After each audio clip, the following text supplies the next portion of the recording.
بسم اللہ الرحمن الرحیم۔ اللہ تبارک و تعالیٰ آپ کو کامل اور بہترین حج کرنے کی توفیق عطا فرمائے، اس کو اپنی بارگاہ میں قبول فرمائے۔ اور جیسے کہ بخاری میں امام بخاری رحمۃ اللہ علیہ نے حج کی فضیلت ذکر فرمائی، ایک حدیث ذکر کی ہے کہ رحمت کونین صلی اللہ علیہ وآلہ وسلم ارشاد فرماتے ہیں کہ جس نے حج کیا اور اس میں فحش کلامی، جھگڑا، فسق وغیرہ نہ کیا تو وہ گناہوں سے ایسے پاک و صاف ہو جائے گا جیسے آج ہی اپنے ماں کے پیٹ سے پیدا ہوا ہو۔ یعنی اس کے تمام صغیرہ، کبیرہ، ظاہری، باطنی گناہوں کو اللہ تبارک و تعالیٰ معاف فرما دیتا ہے۔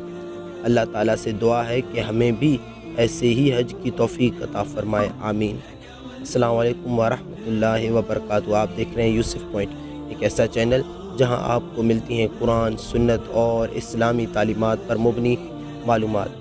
آج ہم بات کریں گے حج کے ان عظیم 5 دنوں کی جو زندگی بدل دینے والے ہوتے ہیں۔ یہ ویڈیو مکمل دیکھیں تاکہ آپ کو ان ایام کا مکمل نقشہ سمجھ آ سکے۔ ویڈیو کا باقاعدہ آغاز کرنے سے پہلے اگر آپ نے ابھی تک ہمارے چینل یوسف پوائنٹ کو سبسکرائب نہیں کیا تو سبسکرائب کر لیں تاکہ ہماری آنے والی ہر نئی ویڈیو بر وقت آپ تک پہنچتی رہے۔ حج کے ارکان 5 دنوں پر مشتمل ہوتے ہیں۔ پہلا 8، دوسرا 9، تیسرا 10، 11 اور 12۔ یہ 5 ایام آپ نے یاد رکھنے ہیں۔ 8 ذوالحجہ، 9 ذوالحجہ، 10 ذوالحجہ، 11 ذوالحجہ اور 12 ذوالحجہ۔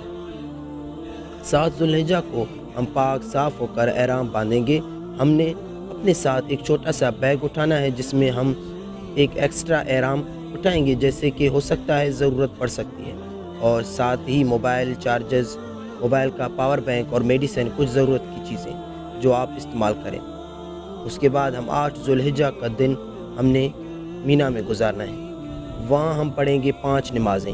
5 نمازیں مینا میں پڑھنا سنت ہے۔ پہلی نماز ہوگی ظہر، پھر عصر، پھر مغرب، اگلی عشاء اور پھر فجر۔ یہ فجر کی نماز ہم ادا کریں گے تو یہ کون سا تاریخ ہوگا؟ 9 ذوالحجہ۔ 9 ذوالحجہ کا دن موسٹ امپورٹنٹ ڈے آف حج، یعنی اگر آپ کو کوئی کہتا ہے کہ حج کس دن ہوتا ہے، حج ہوتا ہے 9 ذوالحجہ کو، یاد رکھیے گا۔ حج کا دن 9 ذوالحجہ، یہ وقوف عرفہ، یہ حج کا رکن اعظم ہے، دا موسٹ امپورٹنٹ رکن آپ کہہ لیں۔ حج کے 3 فرائض ہیں: احرام پہننا، نیت کرنا اور طواف زیارہ، لیکن رکن اعظم ہے وقوف عرفہ۔ تو وقوف عرفہ جو ہے یہ موسٹ امپورٹنٹ ڈے ہے، 9 ذوالحجہ کا دن آپ نے عرفات میں گزارنا ہے۔ اب 9 ذوالحجہ عرفات میں جب آپ پہنچیں گے تو وقوف عرفہ کا جو وقت شروع ہوتا ہے، جب ظہر کا وقت شروع ہوتا ہے تو یہ وقت شروع ہو جاتا ہے۔ سبحان اللہ، جیسے ہی ظہر کا وقت شروع ہوا، جتنے لوگ عرفات میں احرام کی نیت کے ساتھ موجود ہیں وہ سب کے سب حاجی ہو جاتے ہیں، لیکن عرفات سے غروب آفتاب تک نہیں نکلنا۔ جب تک غروب آفتاب یعنی مغرب کا ٹائم نہ ہو جائے آپ نے عرفات نہیں چھوڑنا۔ جو اس سے پہلے نکل جاتا ہے اس پر دم ہو جائے گا۔ اور یاد رہے، ظہر کا وقت میں ظہر پڑھنی ہے، عصر کے وقت میں عصر پڑھنی ہے، اور اپنے اپنے خیموں میں پڑھیں یا جماعت کر لیں اور وہاں عبادت کریں، دعائیں کریں۔ غروب آفتاب سے پہلے پہلے عرفات کو نہیں چھوڑنا ہے۔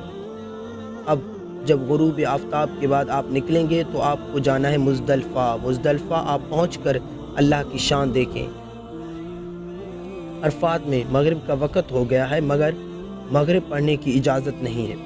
اچھا، مزدلفہ میں آپ بھی مغرب اور عشاء پڑھیں گے، مگر عشاء کا وقت شروع ہو جانے کے بعد پڑھیں گے۔ یعنی عشاء کا وقت شروع ہو گیا، اب مغرب اور عشاء پڑھیں گے، اور اس کو ملا کر پڑھنا کا طریقہ یہ ہے کہ مغرب کے پہلے فرض پڑھیں گے، پھر عشاء کے فرض پڑھیں گے، پھر مغرب کی سنت، پھر عشاء کی سنت اور وتر وغیرہ ادا کیے جائیں گے۔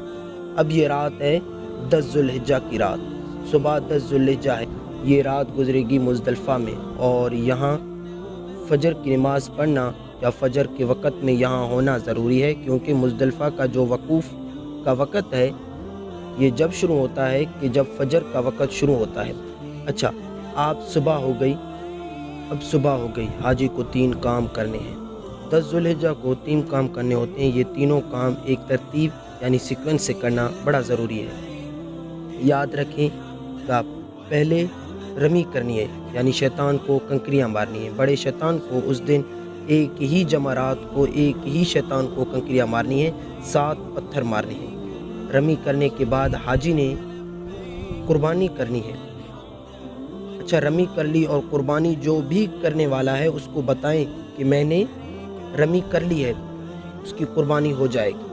قربانی ہو گئی تو اس کے بعد حاجی نے حلق کروانا ہے۔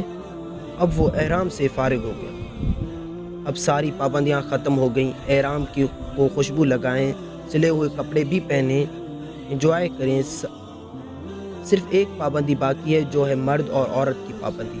اب جب طواف زیارہ کر لیں گے وہ پابندی بھی ختم ہو جائے گی، تو نو ٹینشن، احرام کی کوئی ٹینشن نہیں لینی، سوائے 2 دن یعنی 2.5 دن میں آپ احرام سے آلموسٹ فارغ ہو جائیں گے۔ اب آپ کا ایک بڑا فرض باقی ہے اور وہ طواف زیارہ۔ طواف زیارہ اس کا نام ضرور ہے مگر چکر اس کے بھی ساتھ ہیں۔ وہ نارمل طواف کی طرح ہے مگر یہ طواف زیارہ انجوائبل ہے۔ اس طواف میں آپ کپڑے پہنے ہوئے ہیں، اب آپ احرام میں نہیں ہیں، اب آپ اپنے لباس کے ساتھ بڑے سکون سے طواف زیارہ کریں گے، اور پھر ایک طواف زیارہ کے ساتھ آپ کو اس کی حج کی سعی بھی کرنی ہے۔ طواف زیارہ کا جو ٹائم ہے 10 کو بھی کر سکتے ہیں، 11 کو بھی کر سکتے ہیں، 12 کے غروب آفتاب سے پہلے کرنا ہے۔ عید کی تیسرے دن کے مغرب کی نماز کے وقت شروع ہونے سے پہلے کسی بھی وقت طواف زیارہ کیا جا سکتا ہے، اور جو صحیح ہے، جو طواف زیارہ کے بعد کرنے والی حج کی صحیح ہے، وہ آپ کبھی بھی کر سکتے ہیں، 12 کے بعد بھی کر سکتے ہیں، لیکن آپ بہتر ہے کہ طواف زیارت کے ساتھ کر لیں تاکہ جیسے کمپلیٹ ہو جائے۔ اب 11 اور 12 ذوالحجہ میں 2 مزید آپ نے کام کرنے ہیں۔ وہ کیا کرنے ہیں؟ آپ نے جمرات کی رمی کرنی ہے، اور اسی میں 3 شیطانوں کو کنکریاں مارنی ہیں، اور ہر شیطان کو 7 کنکریاں مارنی ہیں۔ تو جب 3 شیطانوں کو 7 کنکریاں ماریں گے تو یہ ہوں گی 21 کنکریاں۔ 11 ذوالحجہ کو بھی ماریں گے 21 کنکریاں، 12 ذوالحجہ کو بھی ماریں گے۔ اچھا، 11 اور 12 میں جمرات کی رمی کا وقت شروع۔ رمی کرنے کے بعد حج کے 5 ایام پورے ہو گئے۔ آپ بھی خود بھی یاد کر لو، دوسرے حاجیوں کو بھی بتانا۔ یہ ویڈیو ہماری چھوٹی سی ہے مگر جامع ہے۔ ایسی ویڈیو دیکھنے کے لیے ہمارے یوسف پوائنٹ چینل کو سبسکرائب کریں تاکہ ہماری ہر آنے والی نئی ویڈیو بر وقت آپ کو مل سکے۔ بیل آئیکن کا نوٹیفیکیشن بھی آن کریں تاکہ بر وقت ہر ویڈیو کی نوٹیفیکیشن آپ کو ملتی رہے۔ ہمیں اپنی دعاؤں میں یاد رکھیں۔ اللہ حافظ۔